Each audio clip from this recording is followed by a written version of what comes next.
Em dic Aurora Caja, em dedico al circ i a les arts plàstiques i parlaré una mica de la meva primera creació que es titula No Verbal. No Verbal és un espectacle de circ contemporani que s'inscriu en un univers plàstic. Plàstic perquè utilitzo el dibuix en escena i per l'enfoc de la matèria respecte a l'espai, respecte al cos. Amb les disciplines de circ amb les que treballo són les verticals, l'acrodansa i la contorsió. No Verbal és un relat sobre un recorregut vital que parla sobre la veu interior en contraposició al món exterior, de les normes de comportament i la rebel·lió del cos. I és una crítica als estereotips que ens imposen, una reflexió sobre el sentit de la nostra arribada al món i un camí d'alliberació.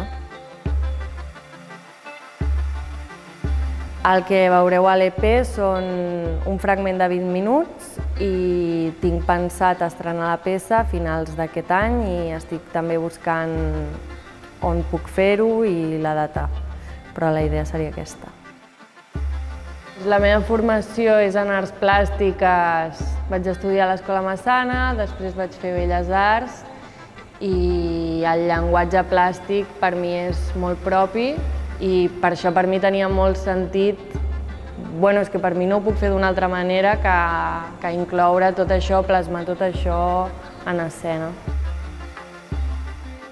El procés de creació de No Verbal ha sigut una escola per mi, per un artista emergent o una creadora, doncs crees l'espectacle, et coneixes a tu mateixa, construeixes el teu llenguatge, llavors no és unidireccional, o sigui, és un procés que té moltes direccions, que també ha anat cap endavant, ha pres consciència, ha desfet per tornar a construir-se des d'una consciència, ha rescatat coses que estaven oblidades i llavors ha sigut com anar cuinant això així, no? I descobrint-se.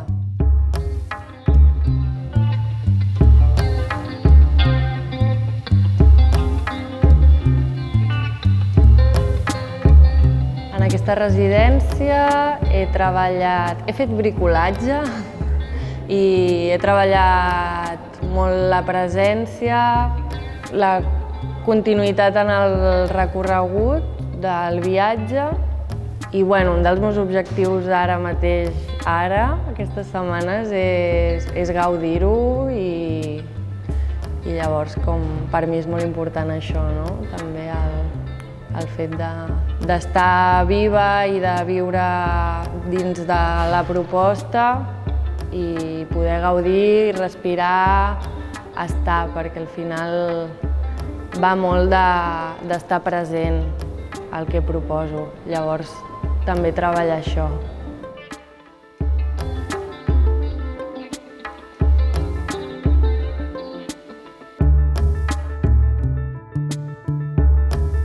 Ha sigut